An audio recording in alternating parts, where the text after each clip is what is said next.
have some additional questions, Attorney Golan. A question from one of our listeners: what is conditional permanent residence? This is usually a result of an application for adjustment of status or for a green card based on a marriage. If you had your interview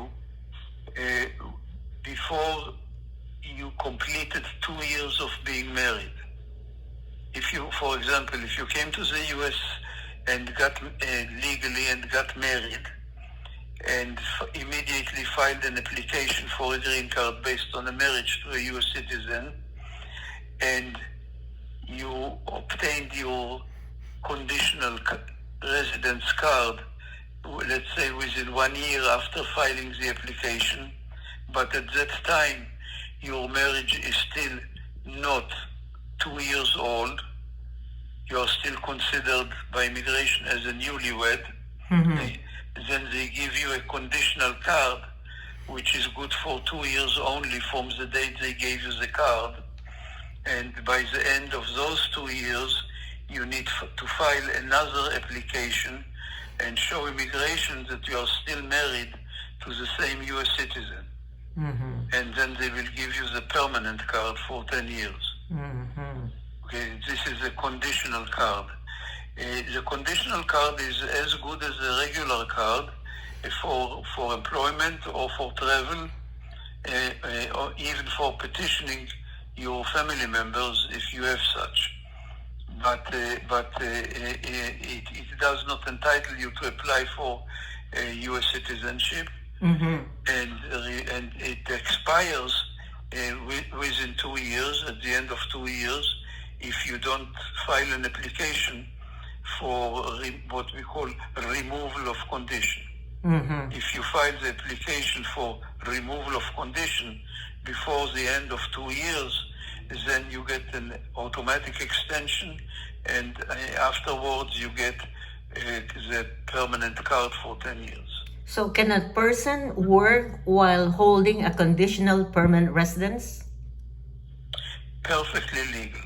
No problem at all. I see. All right. And so what happens, Attorney Golan, if something,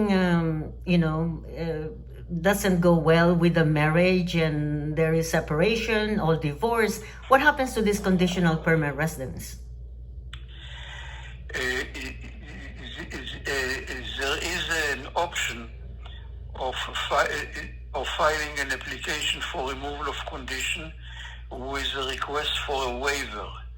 A waiver means that to forgive you the need to show that you are still married to the same petitioner, and then you need to explain why the marriage is not in existence anymore. Okay, and if the explanation is accepted by the immigration service, you will still get your permanent card. I see. Once again,